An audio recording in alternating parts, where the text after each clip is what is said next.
Ça y est, c'est bientôt l'heure des vacances pour moi et souvenez-vous, il y a 4 ans, lors de mes vacances au Vietnam, je vous avais fait 2 vidéos, comment réussir ses photos de vacances. Eh bien, cette année, j'ai décidé de m'y remettre, mais pour que ça soit plus digeste, on va faire ça petit bout par petit bout. En 4 ans, j'ai appris plein de choses, vous aussi, donc on va être sur un mode un petit peu plus expérimenté. Cette première vidéo, on va surtout s'attarder sur mon sac photo, qu'est-ce que j'amène en vacances et les conseils que j'ai à vous donner.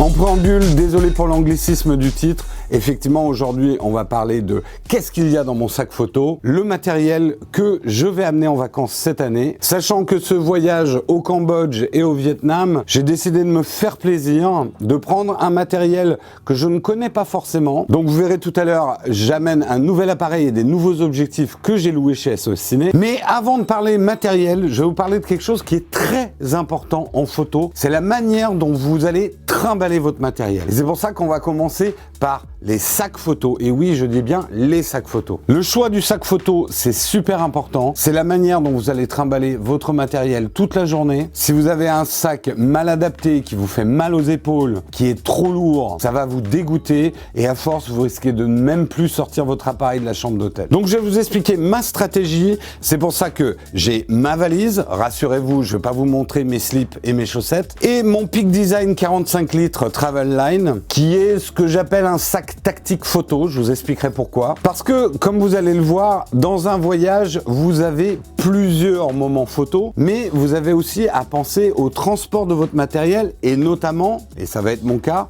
si vous prenez l'avion. Vous le savez comme moi, à l'époque où on vit, les douanes, ça peut être super relou. Vous savez aussi le traitement qui est réservé aux valises de soute. Bien évidemment, on va mettre aucun matériel photo fragile là-dedans. Donc, il va falloir tout se trimballer à l'aéroport. Et c'est donc le sac que je vais prendre pour l'aéroport. C'est celui-ci. C'est un sac qui est aux normes des sacs cabines, mais il fait un petit peu gros. Et vous savez comme moi que sur certains vols, les mecs peuvent être un peu pointilleux sur le type de sac qu'ils vous laissent embarquer. Souvent très prompt à vous faire payer un supplément. Et bien ça, c'est une première astuce de ce sac. Je vais lui donner un profil beaucoup plus discret. En fait, à l'intérieur, j'ai mon tout petit sac photo, le Sling 5 litres, dont je vous parle dans une autre vidéo. Et là-dedans, je vais trimballer tout ce qui est passeport, tout ce qui me sert en fait quand je serai assis à mon siège d'avion. Je glisse ça sous le siège, ça me dérange pas pendant le voyage. J'ai ma liseuse, j'ai tous mes câbles. Le seul truc que j'aurai à sortir en plus de ce sac-là, c'est mon iPad pendant le vol. Donc ça passe très très bien comme un petit sac à main. Ils peuvent pas vous embêter, même si vous avez ça en plus d'un sac à dos. Et donc quand je l'ai enlevé, il me suffit de replier cette partie-là.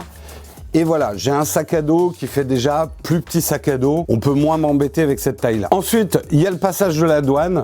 Vous savez que ça peut être désagréable. Déjà, on n'a plus de ceinture, on tient son pantalon d'une main. Et il faut tout ouvrir et tout poser dans des bacs. C'est là qu'un sac technique comme le Peak Design peut être vachement utile. Puisqu'à l'intérieur, j'ai ce qu'on appelle un caméra cube. Toujours de la marque Peak Design. Il est fait pour ce sac. Il peut même s'accrocher à l'intérieur du sac. Il est prévu avec des ouvertures sur le côté pour que je puisse accéder à mon matériel photo, même en ayant mon sac au dos. Et donc, il me suffit d'extraire ce caméra cube, de le poser dans un bac. Là, j'ai un disque dur dont on parlera tout à l'heure, mais à part ça, j'ai accès à tout mon matériel. Donc, si à la douane, ils veulent vraiment que je sorte tous mes objectifs, ça peut aller très vite. Et pareil, une fois passé la douane, je peux tout ranger très rapidement. Alors, je sais que je vous êtes impatient que je vous décrive tout ce qu'il y a dans ce caméra cube, mais on va continuer un petit peu sur les sacs parce que je ne vais pas en amener qu'un, mais déjà 2. Je vous avais montré mon petit Sling 5 litres, mais également dans ma valise, j'ai 2-3 petites choses. Déjà, mon trépied de voyage, c'est un Rolei. Je peux pas vous en dire s'il est bien ou pas parce que je vais le tester justement. Il est léger, mais tant qu'à faire, je peux mettre dans la valise de soute, ça m'encombrera moins. Mais je prends également mon Sling 10 litres. Pourquoi prendre le 10 litres alors que j'ai le 5 litres? Parce que le 10 litres va me permettre, par exemple, d'embarquer mon trépied dessous si je fais une journée photo un petit peu plus conséquente. Mais je veux pas être obligé de me trimballer celui-là si je fais une journée journée plus légère où je veux le 5 litres. Ça peut paraître du luxe, mais c'est d'autant plus vrai quand on est dans un pays chaud. Plus on arrive à partir léger le matin, selon la journée qu'on va passer, mieux sera la journée. Si je devais me trimballer tous les jours avec un gros sac à dos avec tout mon matériel, je pèterais vite les plombs. Et en fait, ce gros cube, il va rester dans le coffre de l'hôtel et je piocherai dedans le matériel dont j'ai besoin pendant la journée. Et c'est pour ça qu'à l'intérieur de ce sling 10 litres, j'ai un autre caméra cube. Lui aussi, il s'adapte dans le travel. Il va me permettre d'amener un peu plus de matos photo que le 5 litres, mais aussi d'ajouter des fringues et tout ça, puisque je le sais que dans notre voyage, on va faire 3-4 jours de trek. Donc j'aurai besoin d'amener du matos photo, mais aussi des fringues. Et finalement, à l'intérieur de cette poupée russe là, c'est là où j'ai mes caleçons et mes chaussettes. Parce que bien évidemment, je vais pas amener tous ces trucs là à vide. J'en profite pour ranger mes fringues dedans. Ces poches à vêtements, ça fait partie aussi de la ligne Peak Design Travel, mais j'en parlerai plus longuement dans une vidéo qui sera vraiment dédiée à ce sac. Ça peut vous paraître assez disproportionné de prendre tous ces sacs là, mais en fait, ça va vous permettre de vous adapter à tous vos moments de voyage et toujours avoir avec moi le minimum de matériel, tout en n'étant pas frustré les autres jours si j'ai besoin d'un matériel différent. Allez, on rentre dans le détail de ce caméra cube. Qu'est-ce que j'amène donc au Vietnam? On va déjà parler du boîtier. Comme vous pouvez le voir, je peux y accéder par ici. Donc cette année, j'ai décidé d'emprunter à SOS Ciné un Fuji X-T3 et je vais vous expliquer un petit peu les raisons de mon choix. Déjà, la chose la plus importante, je ne voulais pas partir avec un appareil photo full frame parce que les objectifs auraient été trop encombrants pour le voyage que je veux faire. Ce n'est pas non plus un voyage dédié à la photo, c'est pas un reportage. Donc j'ai plutôt favorisé des capteurs un petit peu plus petits pour avoir des optiques plus légères. J'ai pris le Fuji X-T3, mais j'aurais pu tout aussi bien prendre par exemple le nouveau Sony 6400 ou encore le Panasonic A9 qui a encore un capteur plus petit. C'était ce type d'appareil que je visais. Un bon compromis entre qualité et agilité. Et je pense que c'est un équilibre qu'il faut garder dans sa tête quand on choisit son appareil pour les vacances. Un appareil trop lourd, trop cher, c'est quand même un petit peu risqué et vous risquez de vous fatiguer vite. Un appareil trop petit avec des possibilités trop limitées, vous risquez d'être frustré dans certaines situations photo. Et justement, pour parler un petit peu de location et de vos vacances, on va parler de SOS Ciné. C'est le moment placement d'Albert. Jérôme, je comprends pas pourquoi t'es pas parti avec ma petite caméra APS-C. Toi qui voulais pas un grand capteur, elle est bien, non? Blague mise à part, que ça soit pour partir en vacances comme Jérôme, filmer le mariage d'un pote ou encore fêter les 100 ans de votre grand-père, je sais, je l'ai fait. Chez SOS Ciné, on est là pour vous conseiller le boîtier qu'il vous faut, tout l'équipement, lumière, machinerie, ce que vous voulez. Et de temps en temps, certains d'entre vous viennent et ont très envie d'essayer le nouvel Alpha 7 III ou encore le Panasonic qui va sortir. Mais un boîtier, c'est pas simplement une fiche technique, c'est aussi un ergonomie et des menus. Les gars chez SOS Ciné, ils sont là pour vous aider et vous aiguiller, faire les réglages de votre appareil. Alors n'hésitez pas à nous envoyer un mail ou alors passer par le site pour faire un devis et puis on essaiera de taper au plus juste sur les besoins qu'il vous faut. Ah, j'en profite, une dernière chose. Je sais que de temps en temps, il y en a qui osent pas mettre le code promo, c'est en petit sur le site, dans le code promo. Mettez-le, SOS Shoot, vous avez moins 5%, revendiquez-le si vous regardez les vidéos de Jérôme. Je vous quitte, et pendant que Jérôme sera parti, j'en profiterai pour foutre le bordel dans son atelier, alors n'hésitez pas à regarder mon Instagram. Oh merde, non! Putain!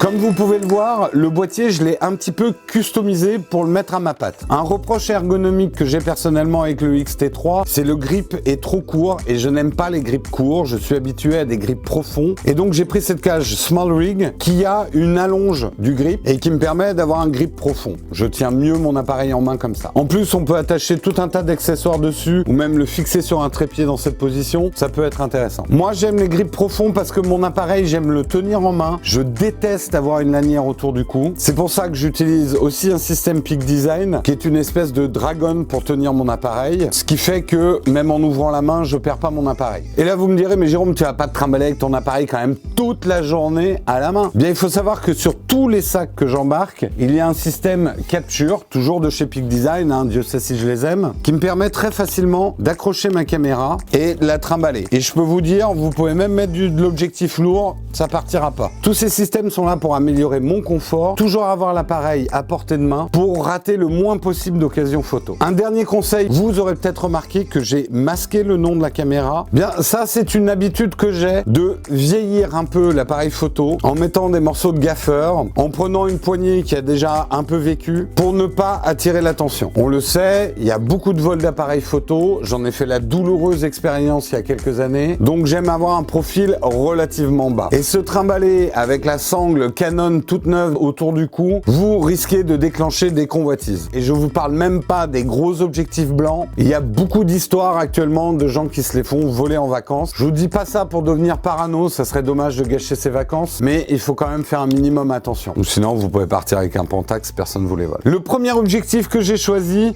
c'est de prendre l'objectif de kit. C'est généralement le plus léger, le plus polyvalent. Il va peut-être pas faire les meilleures photos, mais il vous sera toujours utile. Ici, j'ai pris un 18-55. Les objectifs de kit chez Fuji sont quand même de bonne qualité. Et surtout, ça va me permettre de prendre tout un tas de cadrages différents. Je vais pas toujours avoir le temps de courir à droite et à gauche pour obtenir exactement les cadrages que je veux avec une focale fixe. Donc, d'avoir un petit zoom, ça va me permettre de cadrer et d'aller rapidement. On en parlera à mon retour, mais je pense que c'est l'objectif que je vais utiliser 80% du temps. Mais cette année, je veux me faire plaisir, donc j'ai amené deux autres objectifs spécialisés. Le premier, c'est une belle focale fixe, un 56 mm. Donc en équivalence, ça va me faire un peu comme un 85 mm sur un full frame. C'est une longueur focale que j'aime beaucoup pour le portrait. Et il a une très grande ouverture de f1.2, ce qui le rendra aussi idéal pour les basses luminosités ou les intérieurs de temple ou ce genre de choses. Il est relativement compact, par contre il est assez lourd, mais il sera assez facile à glisser dans le sac. Le troisième objectif que j'ai décidé de prendre, alors là c'est vraiment pour me faire plaisir et je vais vraiment pas l'utiliser tous les jours, mais comme nous partons dans une réserve naturelle et qu'éventuellement je pourrais peut-être faire des jolies photos d'animaux, je prends un petit bazooka, c'est un 100-400, donc avec le crop factor, bah ça m'amène jusqu'à des équivalences 600 mm. Donc ça peut shooter quand même très très loin et je devrais pouvoir amener une ou deux photos du cul du babouin. Mais c'est clair que cet objectif pendant une bonne partie du voyage risque de rester dans le coffre de sécurité des hôtels où on va parce que je vais certainement pas le prendre tous les jours. Mais le Fuji n'est pas l'unique caméra que je vais amener puisque je vais également amener mon smartphone. On en reparlera dans une vidéo dédiée au smartphone pour les photos de vacances, mais c'est un compagnon idéal d'un appareil photo plus conséquent. Il m'est souvent arrivé d'équiper mon boîtier d'une longue focale fixe et du coup de me servir de mon smartphone pour faire du paysage, du grand angle. Franchement, je ne suis pas un photographe professionnel de paysage. En plus, on a un mode panoramique et je trouve que les smartphones font des photos de paysage super satisfaisantes. Pour être tout à fait honnête avec vous, je ne vais pas amener qu'un seul smartphone, mais en fait deux. Alors, c'est surtout pour des questions de mettre une SIM. En fait, j'amène mon Pixel 3 pour pouvoir y mettre une SIM vietnamienne pour avoir un petit peu de réseau là-bas, notamment pour trouver les bons restos. Mais l'avantage d'avoir les deux, c'est que c'est vrai que j'adore la vidéo sur l'iPhone et j'adore les photos sur le Pixel 3. Donc je pense que le Pixel 3, je l'aurai toujours sur moi et quand j'aurai des petits besoins de vidéos très légères, j'aurai toujours mon iPhone. Mais lui aussi risque de rester pas mal dans le coffre de l'hôtel. Et finalement, si vous avez un peu de place, un peu de budget, ou si vous êtes un influenceur, ça peut être pas mal d'avoir une petite caméra d'action dédiée, une GoPro si pendant vos vacances, vous allez beaucoup vous baigner, beaucoup de sport d'eau, ce genre de choses. Mais vous pouvez aussi amener l'Osmo Pocket, petite caméra que j'ai testée récemment sur la chaîne. À part pour les sports d'eau, ça fera un peu globalement la même chose. Mais vous me direz pourquoi j'amène les deux? Je vais en profiter pour faire quelques images comparatives. Mais en temps normal, n'en emmenez qu'une, hein. Faites pas les fous comme moi. Voilà un petit peu pour les caméras. À mon retour, on fera un débriefing.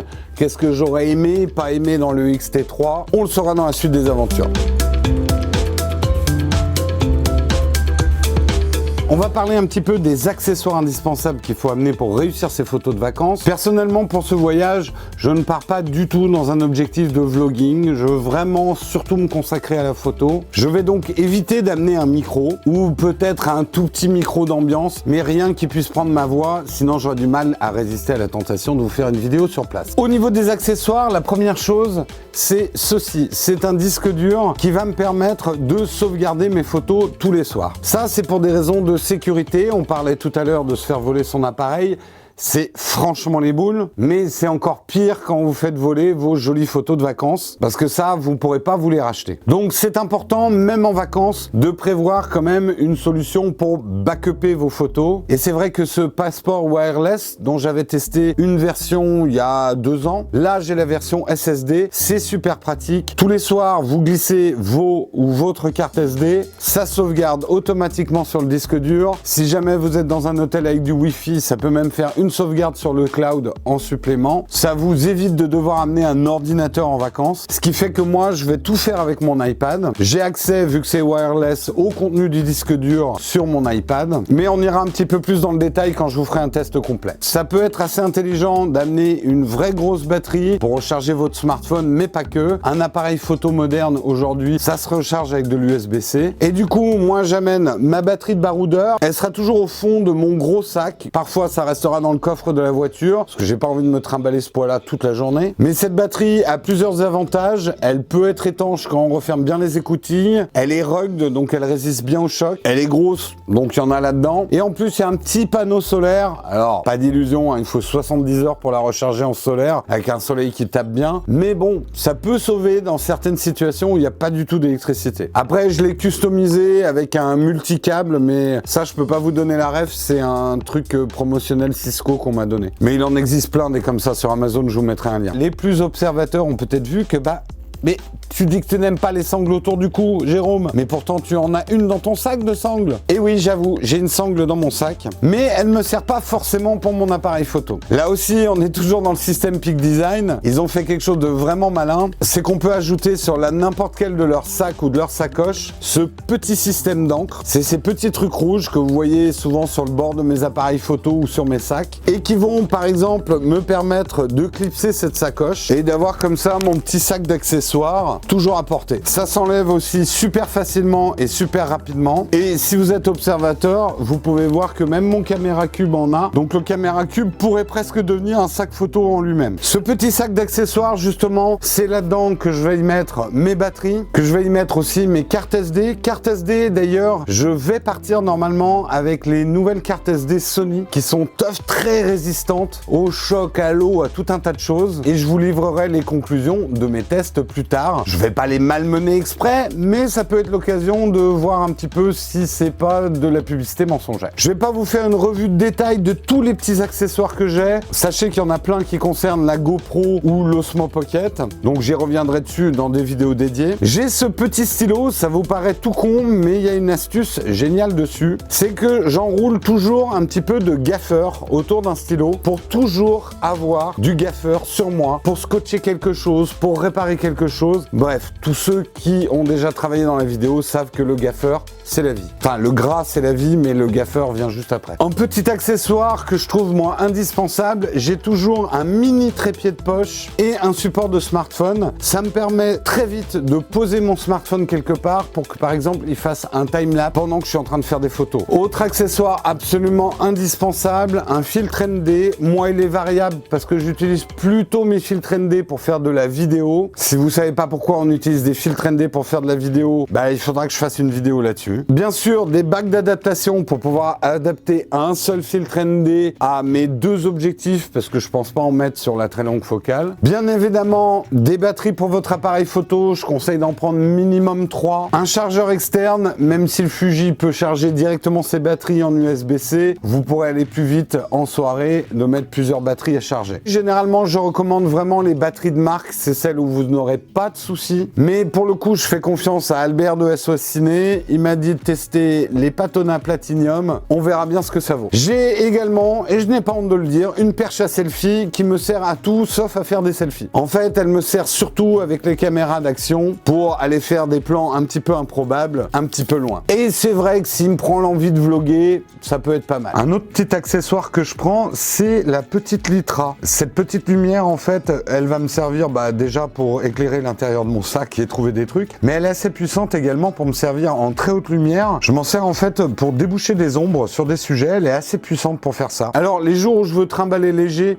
j'ai pas non plus envie de prendre tous les accessoires avec moi. Et c'est là où, encore une fois, désolé, je vous rabats les oreilles, mais ils sont malins chez Peak Design. Avec les caméras Cube, ils livrent cette mini pochette avec des scratchs, donc qu'on peut coller à l'intérieur du caméra Cube. Et là, il y a suffisamment d'espace pour prendre une batterie supplémentaire, un petit filtre ND et une ou deux cartes SD. Ça peut suffire certains jours. Donc vous voyez toujours ce principe de sacs qui vont dans des sacs. Faut pas que ça prenne trop de temps non plus, mais où on peut adapter tous les matins le sac photo selon la journée qu'on veut passer, soit sur la plage tranquillou, soit c'est la grosse journée, on va être en bateau ou en safari, il y a plein de photos à faire. Et là, on a besoin d'amener son matériel lourd. Voilà, on a fait un petit peu le tour de ce que j'amène en vacances. J'aurai probablement encore pas mal de choses à vous dire. C'est bien d'y penser avant plutôt que de se faire chier sur place ou surtout de s'apercevoir, et ça m'était arrivé dans mon premier voyage, que j'avais embarqué beaucoup trop de matos par rapport à ce que j'ai fait. Et c'est certainement le conseil le plus important. Soyez réaliste par rapport aux photos que vous allez faire en vacances. Vous partez entre amis, en famille. Franchement, un simple smartphone fera des très belles photos. Les modes automatiques sont beaucoup plus performants que sur des gros boîtiers et vous ramènerez des très beaux souvenirs. Vous voulez faire des photos un petit peu plus sérieuses? Mon conseil, si vous pouvez, louez quelque chose que vous ne connaissez pas, louez des objectifs que vous n'avez pas l'habitude d'utiliser. Ça renforcera encore votre plaisir photo en vacances. Et surtout, n'oubliez pas une chose qui est toujours la chose essentielle. La photo, c'est une bonne part de technique, mais c'est loin d'être la chose la plus importante. Votre cadrage, votre composition, votre choix de sujet feront 90% de vos photos. Le matos, c'est les 10% qui restent. Plus de matos va vous amener du confort et de pouvoir affronter certaines situations photo plus compliquées. Au final, le résultat ne sera toujours qu'une photo, et une photo, on n'en a rien à foutre de l'appareil avec laquelle ça a été pris. Mais on parlera justement de ces sujets dans d'autres modules, comment réussir ces photos de vacances, que j'ai déjà en tête, que je vais écrire petit à petit. J'espère pouvoir terminer cette série avant l'été, justement, pour que vous puissiez partir avec des bons conseils. N'hésitez pas également, vous, à partager vos bons conseils dans les commentaires, notamment sur comment il faut amener, le type de sac que vous utilisez, vos astuces pour passer plus vite à la frontière. N'hésitez pas également à me suivre sur Instagram, déjà pour voir certaines de mes photos de vacances, mais également j'organise régulièrement des petits FAQ quand j'ai un petit peu le temps pour pouvoir vous répondre facilement, oralement, à des questions que vous pourriez avoir, notamment sur ces sacs, sur comment prendre de meilleures photos en vacances, etc. Sur ce, j'ai encore des préparatifs à faire. Peut-être que quand vous verrez cette vidéo, je serai déjà en vacances. Ne vous inquiétez pas, il va y avoir quelques vidéos sur la chaîne quand je serai parti. Et moi, je serai de retour en avril. Si vous voulez faire découvrir cette vidéo à plus de monde parce que ça vous a semblé intéressant, n'oubliez pas de laisser des commentaires, de laisser des pouces levés. Et si vous voulez aider un petit peu plus la chaîne, j'ai également mis un lien avec toutes les manières de nous aider à continuer. Et puis voilà, j'ai oublié 36 milliards de trucs à dire, mais si on me lance sur les sacs, moi j'en ai pour 2 heures.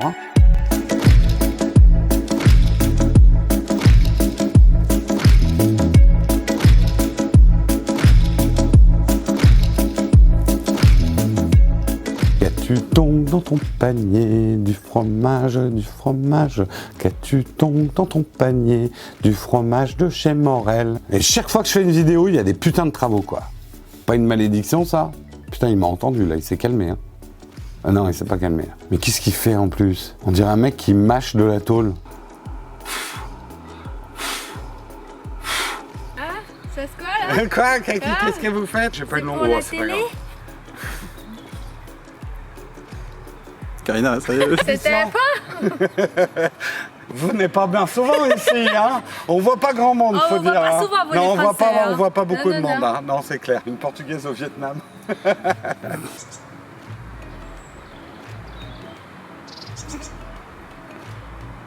Karina,